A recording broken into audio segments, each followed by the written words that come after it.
Olá, quando a gente olha para as coisas à nossa volta, para esse mundo pós-moderno,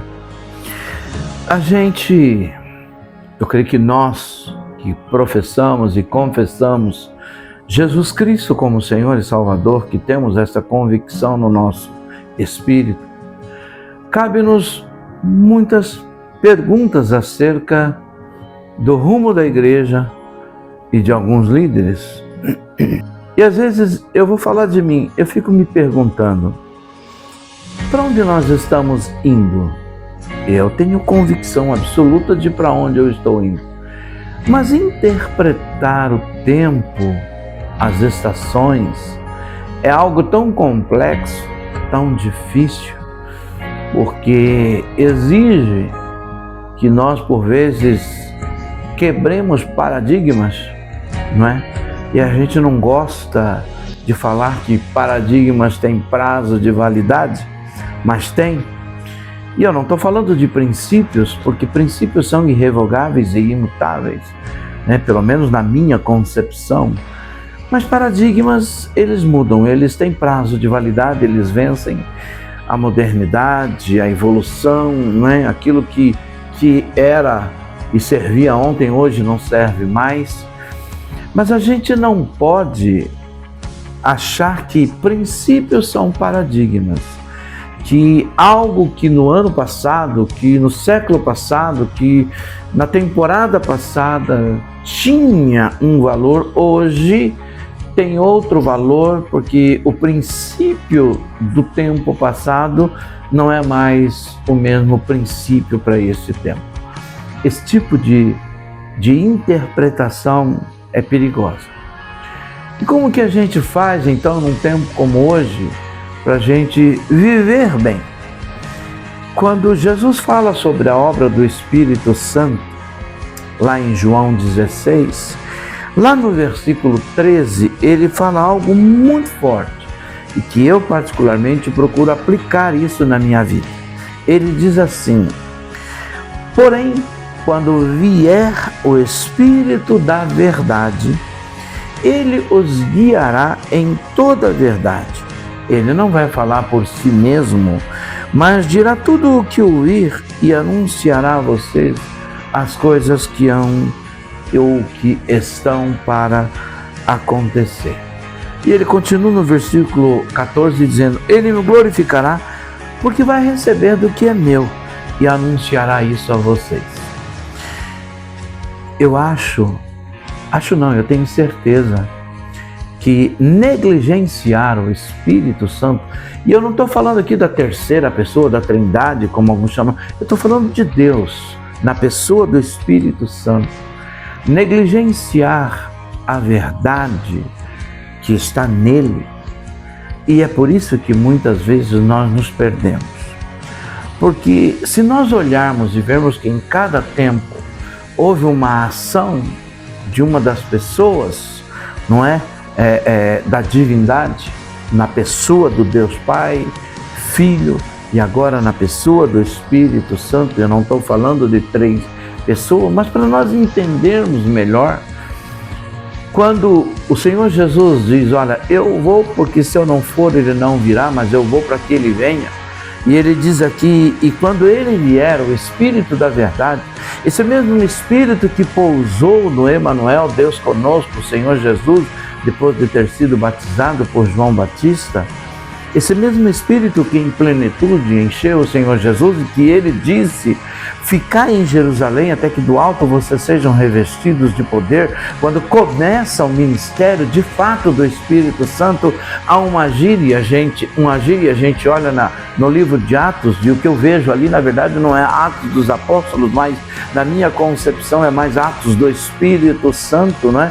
Do que Atos dos Apóstolos. Homens, pessoas cheias, transbordantes de um governo totalmente teocrático, o Espírito governando e conduzindo a igreja. É interessante você pensar que negligenciar o Espírito de Deus, negligenciar o Espírito Santo, tem levado a igreja por caminhos tão perigosos. Porque eu não acredito que o Espírito de Deus ele tenha conflitos de identidade como Deus que é, conflitos de personalidade como Deus que é, e muito menos conflitos de princípios como Deus onipresente, onisciente, onipotente, imutável que é. Porque Ele é o mesmo de ontem, é o mesmo de hoje e o será eternamente. Então aquilo que Ele escreveu lá no passado, Ele continua valendo hoje. E eu não estou falando de leis orgânicas para conduzir um povo por uma época, mas eu estou falando de princípios eternos que eram pecado e que não pode ter sido e não deve mudar. O Espírito Santo, ele não precisa ser atualizado. Nós, em vez de nos atualizarmos para o futuro, a gente precisa voltar às primeiras obras, voltar ao primeiro amor, voltar à essência do Evangelho, à essência da verdade e entender que Deus não muda. Os homens mudam, a sociedade muda, não é? A nossa maneira de olhar o universo, o mundo social muda, mas Deus não muda. Deus sabe disso. Deus destruiu o primeiro mundo porque os homens mudaram. Deus destruiu Sodoma e Gomorra porque eles mudaram. Deus destruiu Nínive porque eles mudaram. Deus destruiu toda uma geração no deserto porque eles mudaram. Deus também mandou uma pena de morte sobre Ananias e Safira porque eles mudaram e mentiram ao Espírito de Deus. Deus não mudou, mas nós insistimos em achar que porque o mundo mudou, Deus mudou. Não, Deus não mudou. E como que eu posso discernir tudo isso? Saber que a verdade está com o Espírito Santo. Pedir ao Senhor Jesus, pedir ao Pai que em nome de Jesus nos conceda a graça de entender e enxergar a palavra, interpretar a palavra de maneira como o Espírito Santo. Se toda a verdade que nós precisamos saber está com o Espírito Santo, então eu tenho que estar cheio do Espírito Santo, transbordantes do Espírito Santo, ser governado pelo Espírito Santo. Se a verdade que eu quero saber sobre Jesus, a verdade que eu quero saber sobre o Pai, a verdade que eu quero saber sobre mim, se toda a verdade está com o Espírito Santo, se a interpretação da palavra está com o Espírito Santo, então eu tenho que buscar, não é o meu intelecto, mas o intelecto do Espírito, o conhecimento e a sabedoria do Espírito. Eu tenho que ter intimidade com Ele. Eu tenho que aprender a ouvir a voz do Espírito de Deus, que se revela a nós pela palavra, mas não olhar a palavra com o meu intelecto, com a minha forma de interpretar e de enxergar, achando que eu tenho de Deus tal autoridade para mudar a palavra dele. E às vezes, não é só ouvir alguém que acha que a palavra de Deus está desatualizada. A palavra de Deus nunca esteve desatualizada. Mas nós, porque nós queremos viver a liberdade do mundo, porque nós queremos viver numa sodomia desenfreada, porque nós queremos viver na liberdade daquele povo que não soube esperar por Moisés quando subiu, não é, no monte para receber as leis. Esse Moisés, nós não sabemos dele, nós queremos viver, nós queremos festa, nós queremos adorar. Faz um bezerro aqui para nós. Pedro escreve que muitos acham demorada a volta de Jesus. Paulo já falou sobre isso, porque o povo na época de Paulo também achava que Jesus estava demorando demais. Como você, como eu, como muitos talvez pensem assim. E aí a gente se solta, começa a achar meandros, caminhos. A Bíblia diz que a esperança demorada faz adoecer o coração e tira a formosura do rosto. Mas a gente precisa entender que a longanimidade de Deus, ela não está preocupada com você que é salvo. Essa longanimidade está interessada naquele que ainda não foi salvo. E que você deve se manter esperando. Porque já que você foi salvo, e graças a Deus porque foi, agora se mantenha salvo, esperando que Deus salve outros.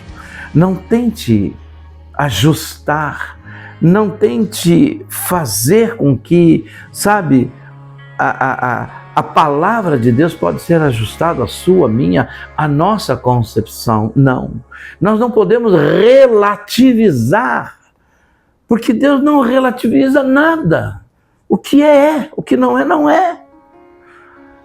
Nós não podemos hoje olhar para o mundo e falar: essa é a moda que eu vou seguir e Deus me entende, esse é o caminho que eu vou seguir, essa é a vida que eu vou viver e Deus me entende. E no final Deus vai fazer e Deus vai dar o jeito dele. Não, Deus não deu para o povo dele no deserto, Deus não deu para Nínive depois de 50 anos, quando eles se converteram. Sim, mas 50 anos depois foi subvertida, porque Nínive voltou a cair. Ei, acorda. Você quer a verdade? Busca o Espírito Santo. Não olha com seus olhos não, porque a sua lente, ela embaça, ela engana, ela mostra o caminho errado. Volta para Jesus. A verdade está com Ele, está com o Espírito. Transborde do Espírito. Não interprete como você quer, mas deixa o Espírito Santo interpretar o que Ele quer de você. E você obedece, e você tem vida, e vida com abundância. Quero orar por você. Paizinho amado, em nome de Jesus, eu quero glorificar Teu nome, declarar ao Senhor, Pai, que eu quero andar na dependência do Espírito do Senhor. Eu quero depender do Espírito de vida. Não que eu seja perfeito, nós erramos, nós falhamos. Mas a Tua palavra nos diz que se nós confessarmos os nossos pecados, o Senhor é fiel e justo para nos perdoar e nos purificar. E nessa caminhada, quem não erra não é, Senhor, quem não falha. Mas maior é o Senhor que está em nós do que aquele que está no mundo. Por isso eu quero a verdade do Espírito, eu quero andar na verdade com o Espírito, eu desejo essa verdade, que o meu irmão que está me ouvindo, que está recebendo, também tenha esse desejo, esta fome, este fogo, esta sede, Senhor, de andar debaixo da direção e orientação do Espírito do Senhor. Pai, livre-nos da influência do mundo, livre-nos, Senhor, do engano do mundo e dá-nos uma semana, mês, anos e anos, até que Jesus volte na presença e na verdade do Senhor. É o que eu te peço, Pai. Não permita-nos que nos desviamos nem para a esquerda e nem para a direita, mas que olhemos para Jesus todos os dias, o autor e consumador da nossa fé, e que através dele podemos transbordar e possamos transbordar do Espírito da verdade e andar nessa verdade, em nome de Jesus. Deus te abençoe, em nome de Jesus.